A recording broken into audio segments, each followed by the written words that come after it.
Ah, voilà.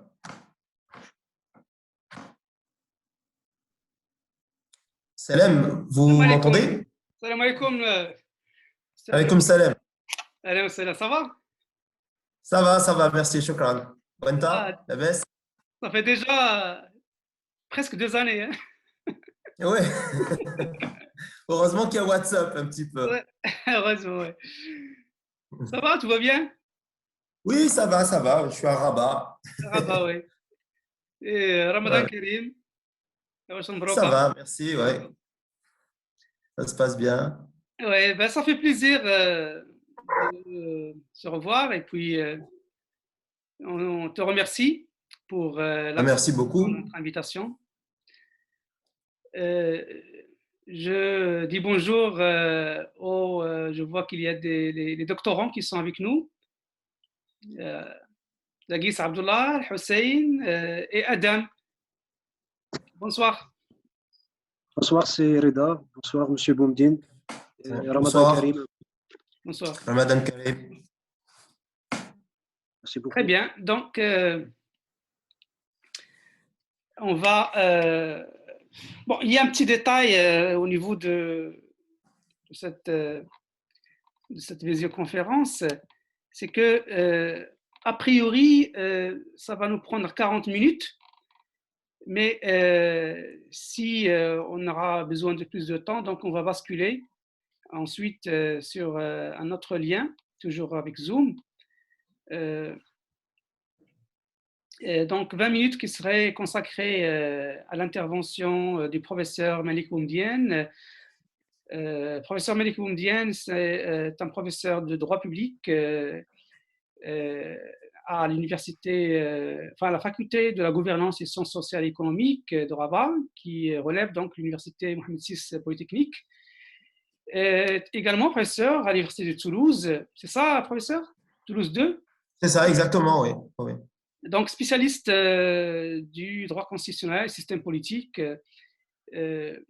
Il va intervenir sur un sujet qui est d'actualité, un sujet qui concerne donc l'intégration du Maroc à la zone de libre-échange de l'Union africaine, qui c'est un accord qui est rentré en vigueur en janvier 2021 et c'est un grand projet qui divise en quelque sorte. Il y a au niveau des États, il y a beaucoup d'adeptes qui ont ratifié l'accord, mais quand même il y a des réticences, il y a parfois des a priori, puis des contraintes.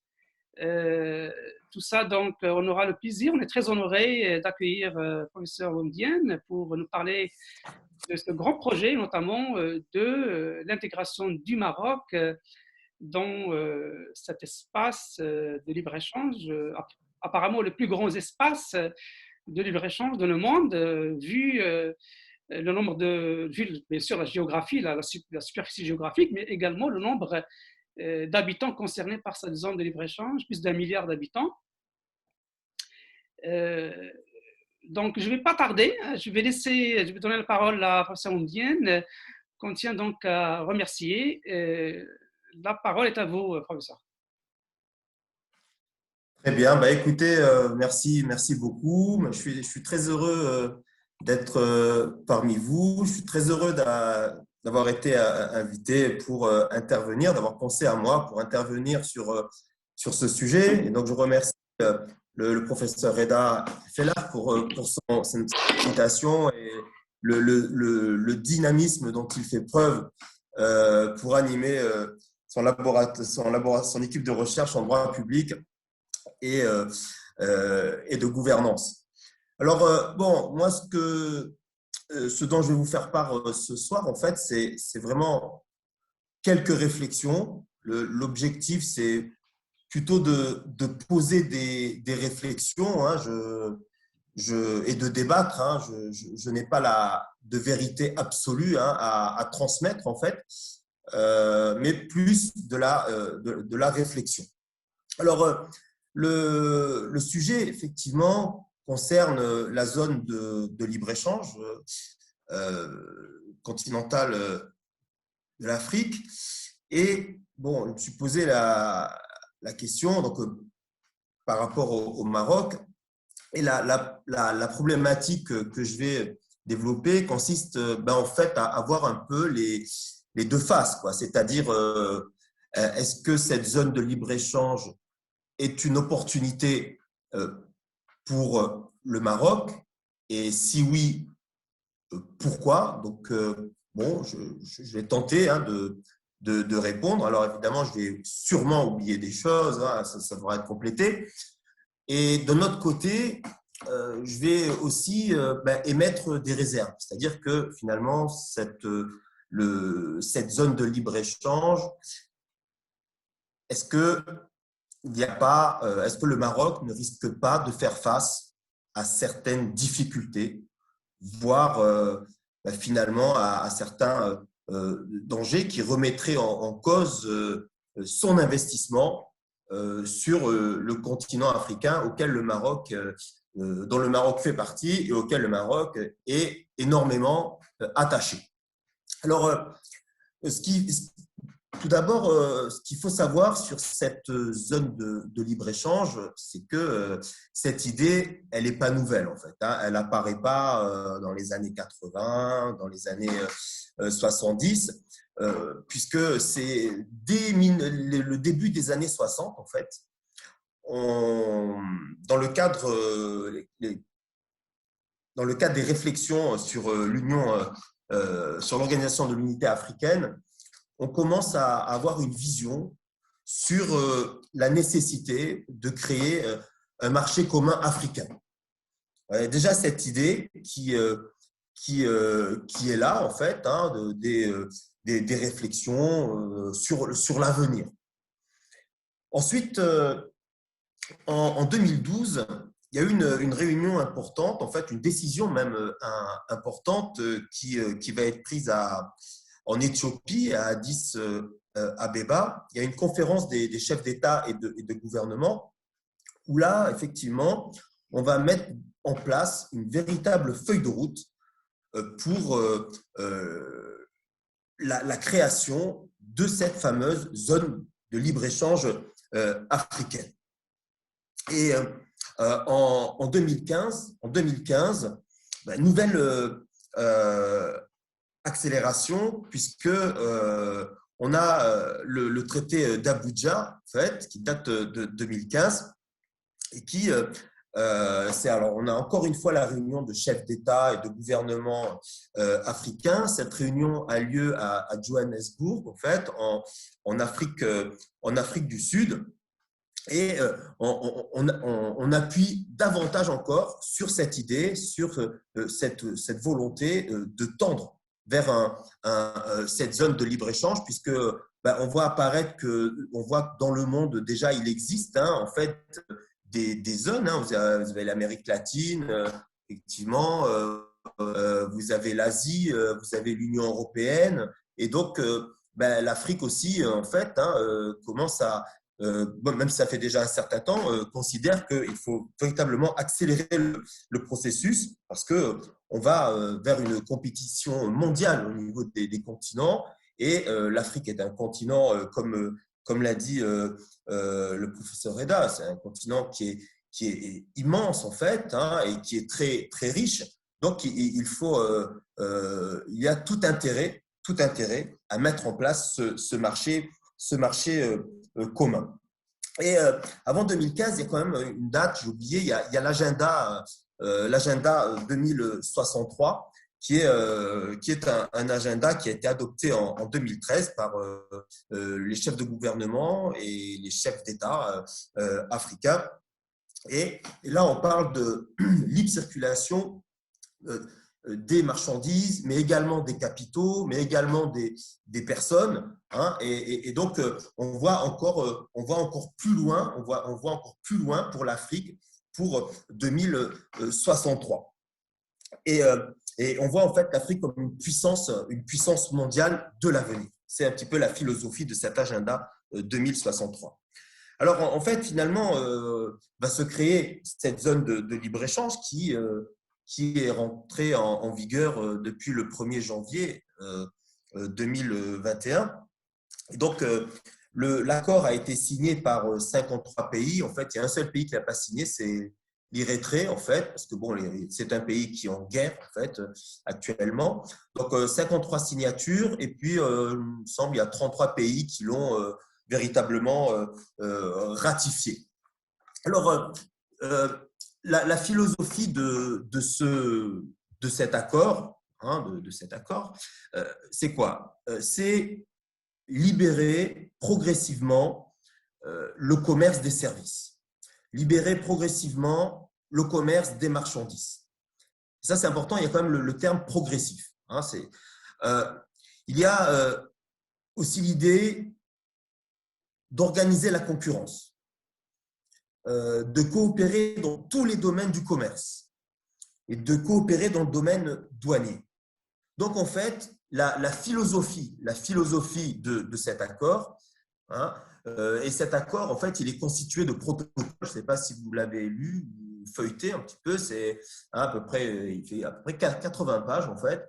Et on a l'accord en lui-même, mais par contre, la plus grande partie de l'accord est composée de protocoles, mais les protocoles font partie intégrante de l'accord, et c'est bien précisé dans l'accord. Alors, eh bien, face à ce projet africain, effectivement, on est en droit de se poser la question, est-ce que le Maroc va y gagner quelque chose? Est-ce que cette zone de libre-échange est une zone d'opportunité pour le royaume? Et pourquoi?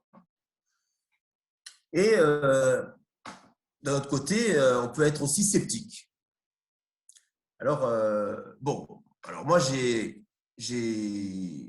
par rapport aux lectures que j'ai pu faire, par rapport à ce que j'ai pu voir, en fait, je pense que ce qui va être très important, c'est la mise en œuvre. Et ça, c'est avec le temps qu'on va juger. C'est vraiment sur le terrain. Parce que, comme tout accord juridique, en fait, vous avez l'accord, et puis surtout pour les accords internationaux de cette sorte-là, vous avez des intérêts politiques, et donc finalement, en fait, on a beau fixer des dates, généralement, ces dates ne sont pas forcément respectées, on va rencontrer des difficultés, plus ou moins, peut-être pas. Bon, donc c'est assez difficile comme ça, aujourd'hui, de dire, voilà, je pense qu'il y a des opportunités, mais il va y avoir des difficultés. Bon, peut-être, je ne connais pas, on ne peut pas juger maintenant du degré d'opportunité comme du degré de difficulté, mais on peut avoir quelques indices quand même. C'est ça, l'objectif, c'est de donner quelques indices. Alors, effectivement, on peut penser qu'il va y avoir des opportunités pour le Maroc. Ça, c'est sûr. Alors, il y a plusieurs raisons. Eh bien, l'Afrique, c'est d'abord un marché consommateur, 1,3 milliard de personnes. Et donc, pour le Maroc, il y a du potentiel, si vous voulez. Et le produit intérieur brut cumulé des pays africains, c'est 3 400 milliards de dollars. Et on sait, avec les projections, qu'on va passer de 1,3 milliard d'habitants en Afrique à 2,5 milliards en 2050. Et donc, le marché va croître, les consommateurs vont croître, la demande de consommation va croître. Alors, effectivement, pour le Royaume, pour tous les pays, c'est une bonne chose, mais le sujet d'aujourd'hui, de ce soir, c'est le Maroc, en fait. Donc, pour le Maroc, c'est une opportunité d'exportation, de création de richesses. Ensuite, il y a une deuxième raison. Pourquoi une opportunité? Parce que il me semble que grâce à cette ouverture, la mise en concurrence d'entreprises marocaines avec des entreprises d'autres États africains, ça va permettre d'améliorer la productivité ou la compétitivité des industries également, parce que le Royaume pourra bénéficier du savoir-faire de tel ou tel État africain. Donc ça peut être une bonne chose. Il va y avoir des transferts de technologie, hein, puisque dans l'accord, on parle bien de propriété intellectuelle aussi. Donc ça, c'est une bonne chose. Donc ça, on va faire progresser, si vous voulez, l'instrument industriel marocain. On va faire progresser l'innovation également, en fait. Donc ça, c'est une bonne chose. Il y a une autre raison, autre opportunité aussi, c'est la question de la pauvreté. Et par rapport à ça, la Banque mondiale a fait un rapport en 2020 où elle a précisé que cet accord de libre-échange à long terme, une fois qu'il sera mené et qu'il sera bien avancé, va permettre de sortir environ 30 millions d'Africains de la pauvreté extrême.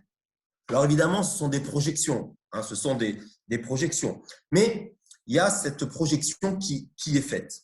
Et donc, lorsque la Banque mondiale parle de 30 millions d'Africains, effectivement, donc le Maroc va bénéficier aussi, en fait, hein, eh bien, de cet effet levier, si on peut dire. Alors, il y a la Banque mondiale a aussi, dans ce rapport 2020, il est intéressant parce qu'en fait, elle cible, elle donne quelques informations sur le Maroc, en fait, dans un tableau. Et la richesse du Maroc, les revenus hein, vont s'accroître en 2035, vont s'accroître de 8,3% environ. Donc, il y a un effet sur la création de richesse hein, au Maroc. Donc, évidemment, là, on nous donne le chiffre de 8,3, mais bon, c'est encore une fois une projection hein, avec, que ça va être 8,3, que ça va être 6.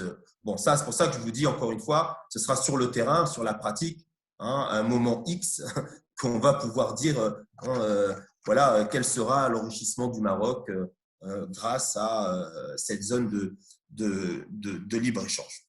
Alors, il y a aussi, le Maroc va aussi bénéficier sûrement de cette zone de libre-échange dans le sens où il va y avoir l'application de ce que l'on appelle les avantages comparatifs. En fait.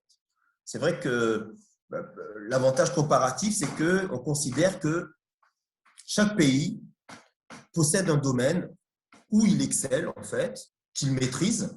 D'accord ? Et donc, eh bien, il vaut mieux pour un État de se spécialiser dans un domaine hein, pour valoriser ce domaine auprès d'autres États que de tenter d'être un petit peu moyen partout, en fait, et de faire face à la concurrence. Et donc, par rapport à ça, le Maroc a notamment une carte à jouer, mais le Maroc joue déjà cette carte. En fait, c'est la question des engrais, hein, puisque le Maroc est reconnu dans le monde entier pour la maîtrise des engrais. Hein. On a vu, je crois qu'il y a 1 an et demi où effectivement aux États-Unis, il y a eu un litige en fait avec une société américaine, hein, parce que les engrais marocains en fait hein, sont très compétitifs en fait, hein, et donc les États-Unis essayent de protéger effectivement leur marché. Mais le Royaume exporte en Afrique hein, depuis des années hein, de l'engrais sous différentes formes ou du phosphate hein, sous différentes formes pour différentes applications. Et donc là, il y a avec la question, effectivement, avec la question de la libre circulation des marchandises, ça va accélérer encore, effectivement, davantage hein, la capacité du Royaume à dégager de la richesse. Alors, il y a aussi un autre avantage, une autre opportunité, en tous les cas, c'est que le Maroc a toujours, depuis un certain nombre d'années, investi fortement en Afrique.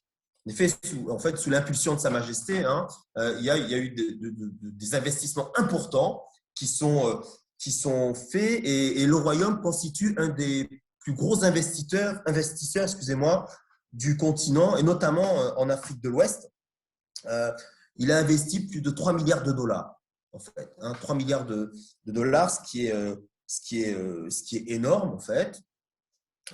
Donc, je pense que, en tous les cas, quand on regarde l'historique des investissements marocains, on constate que le Maroc, là, c'est vraiment quand on regarde les chiffres, en fait, hein, c'est vraiment les chiffres, hein, on constate que le Maroc était un peu précurseur dans cette vision, en fait, hein, où il faut aller vers l'Afrique, il faut investir en Afrique. Voilà, il faut. Et d'où, effectivement, d'où aujourd'hui, avec l'Arioun, Dakhla, les ambassades étrangères qui s'installent, les représentations diplomatiques, car le Maroc est une porte vers l'Afrique, en fait. Ça, c'est vraiment de la stratégie. Hein, c'est vraiment de la stratégie. Donc, voilà. Donc, je pense que il y a des opportunités. Il y a aussi d'autres. Il y en a encore deux autres hein, qu'on peut voir, en fait. Hein, c'est que la Banque mondiale considère aussi qu'il va y avoir, grâce à cette zone de libre-échange, on va assister à une augmentation des salaires des travailleurs non qualifiés, une augmentation d'environ 10%. Hein, et pour les travailleurs qualifiés, une augmentation à peu près de 9,5% des salaires. Et d'un autre côté aussi, on va avoir, il semblerait, hein, quand on regarde les projections, une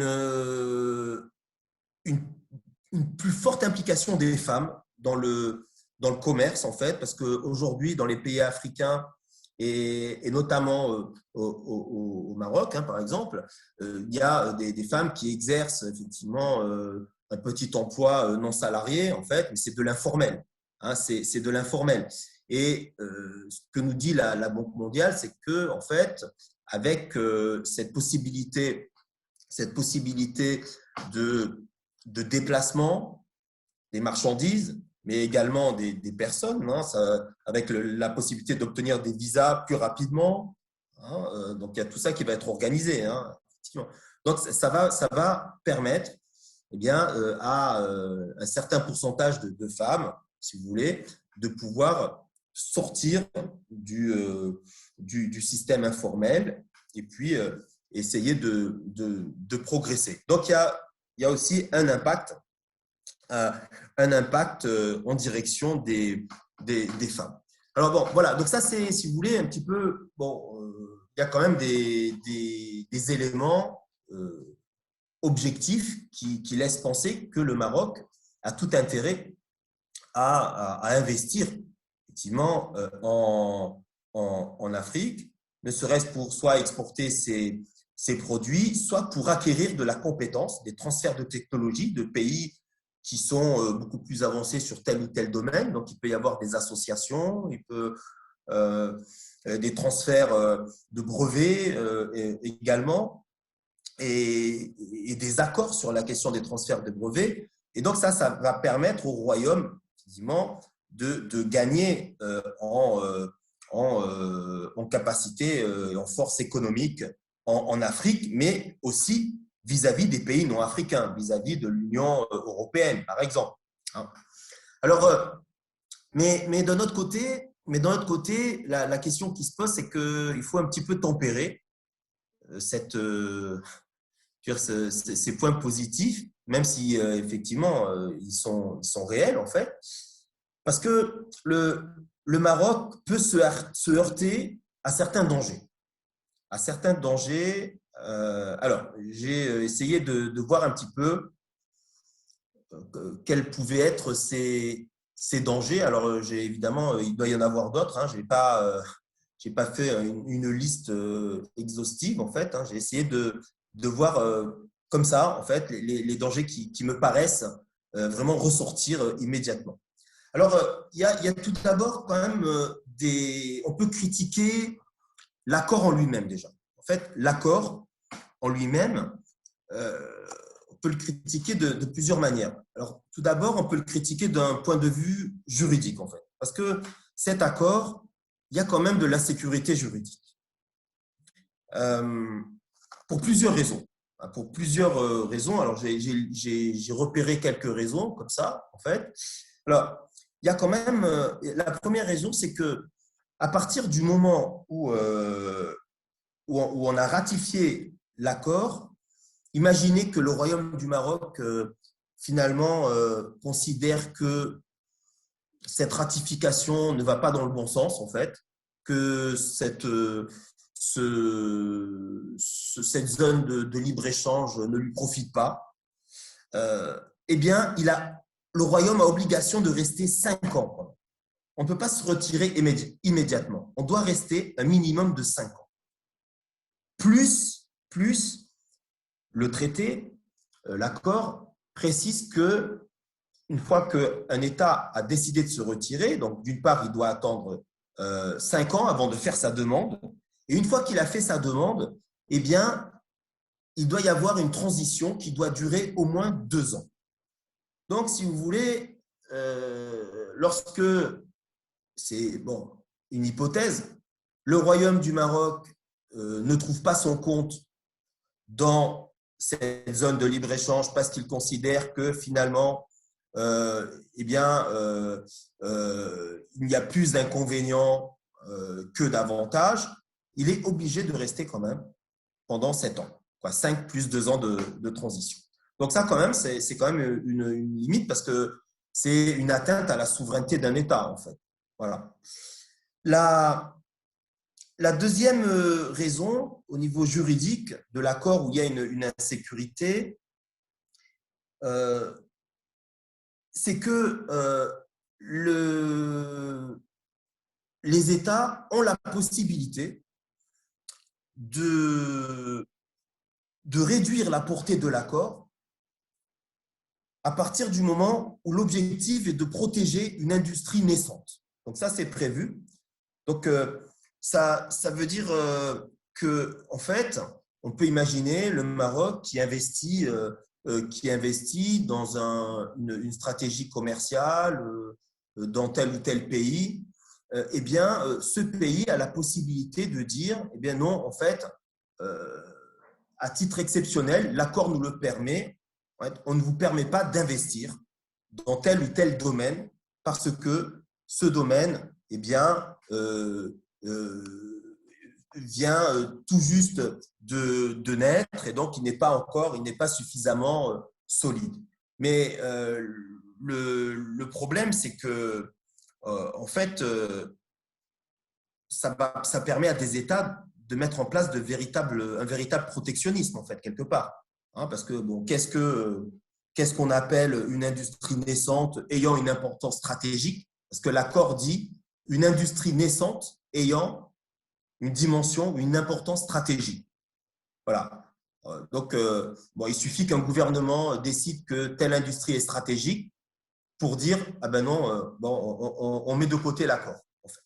Donc là, ça permet que le Maroc doit être attentif effectivement, avant toute intervention, avant tout investissement, pardonnez-moi, dans tel ou tel pays.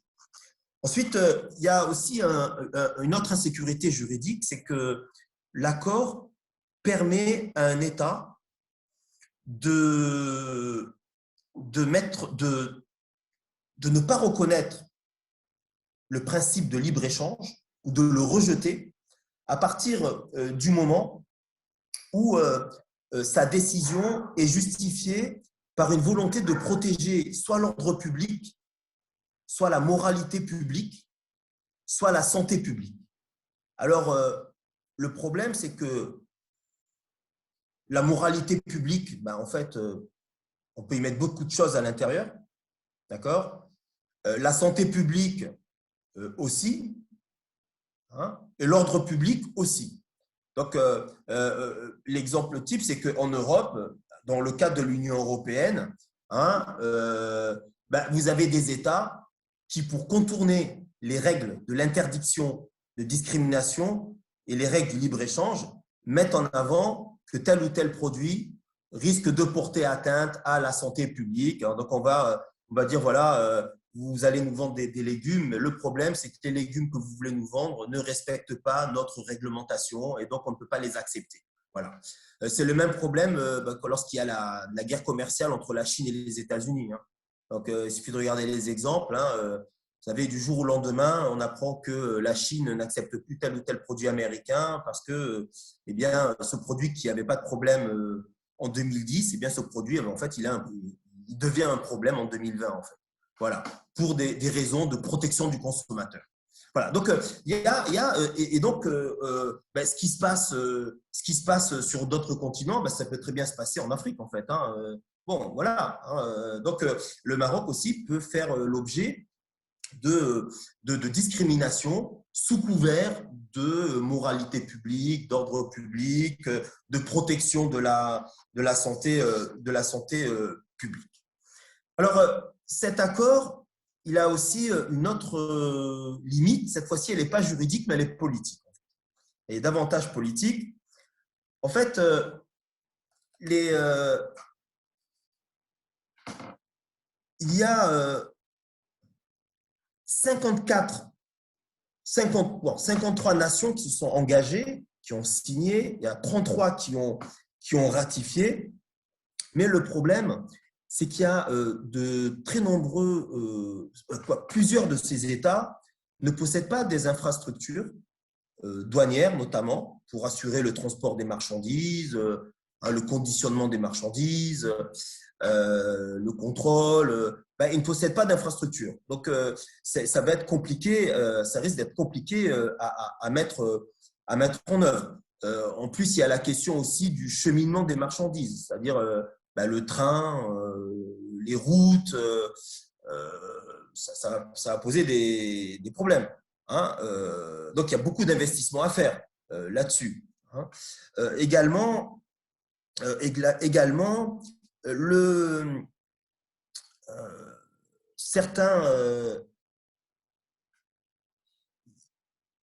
qu'il faut regarder dans cette zone de libre-échange, c'est que cette zone ne doit pas créer trop de perdants, en fait. Elle ne doit pas créer trop de perdants. Et si jamais elle crée trop de perdants, effectivement, ça va être un projet qui va être mort-né, en fait. Hein. Et les Africains diront, ça ne marche pas, on se retire. Hein. Et donc, pour ça, il doit y avoir une véritable volonté politique des États de mettre en œuvre, dans le cadre d'un calendrier, en fait, qui devra être respecté, de mettre en œuvre véritablement cette libre circulation des marchandises. Et on sait par expérience, quand on regarde d'autres zones de libre-échange comme l'Union européenne, on sait que les États sont attentifs aux forces politiques en leur sein. C'est-à-dire que si vous avez des agriculteurs, je ne sais pas, imaginez que le Maroc souhaite exporter des produits agricoles en direction de tel pays africain, en fait, les agriculteurs de ce pays africain ne seront pas forcément contents et vont faire pression sur l'État afin que l'État prenne son temps, gagne du temps, notamment, et c'est ce qui se passe, ce qui va se passer. C'est pour ça que ça prend beaucoup de temps, en fait.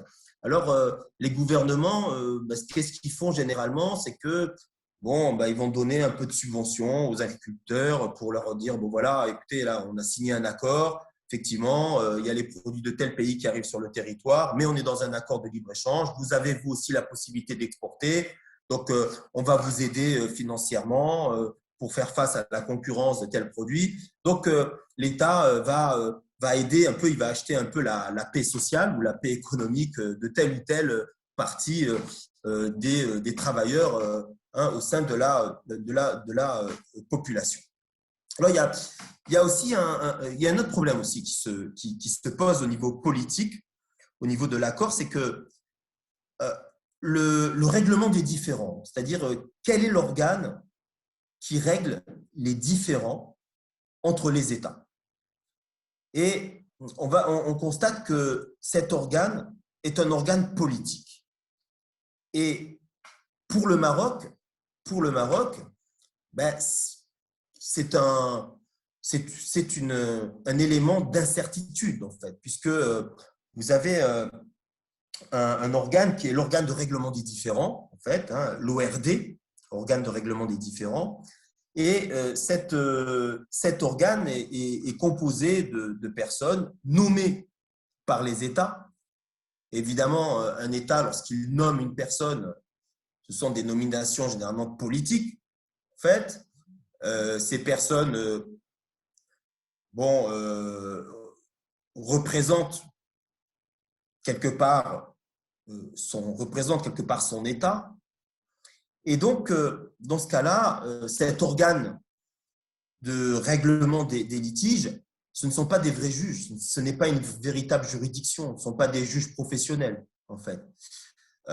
Et on peut imaginer que pour le Maroc, en ce qui nous concerne, pour le Maroc, eh bien, cet organe de règlement des différends, c'est un organe où on va négocier, où il va y avoir des rapports de force, peut-être. Hein, des rapports de force existent de toute façon. Il va y avoir plus de la diplomatie entre les pays, en fait. Et ensuite, on va interpréter l'accord en fonction de l'intérêt qu'on souhaite atteindre, en fait. Donc, ça, c'est pas forcément une bonne chose. On aurait pu imaginer que l'accord mette en place une véritable juridiction avec des juges professionnels qui sont là pour appliquer le droit. Et donc là, ce serait évidemment quelque chose qui est beaucoup mieux, puisque dans ce cas-là, eh bien, il n'y a pas de considération politique, il y a des considérations uniquement juridiques. Je fais vite, hein, je termine. Ensuite, il y a une chose importante aussi. Une chose importante. Si vous permettez, il nous reste 2 minutes avant que la visioconférence s'interrompe. En cas d'interruption, on va basculer sur un autre lien que je vous ai envoyé tous sur WhatsApp. Donc, en cas d'interruption, vous activez le lien sur votre messagerie WhatsApp. Ah, ok, d'accord. Très bien, d'accord. Alors, il y a une question importante, en fait, même très importante, c'est que la mise en œuvre de l'accord par les pays de se heurter à l'ingérence étrangère. Et le Maroc pourrait faire les frais de cette ingérence étrangère. Par exemple, par exemple, si on prend l'exemple de l'Éthiopie, il faut savoir que l'Éthiopie, depuis les années 2000, en fait, est le deuxième plus grand bénéficiaire des prêts chinois. Hein, donc, les Chinois ont financé diverses prêts. Ils ont financé la construction de barrages, de routes, de chemins de fer, en fait. Vous permettez, ça va s'interrompre. Désolé, ça va s'interrompre. Ah, ok. Donc, on reste sur cette idée-là d'ingérence étrangère et on bascule tout de suite sur notre lien. Voilà. Ah, d'accord, très bien, d'accord. Alors.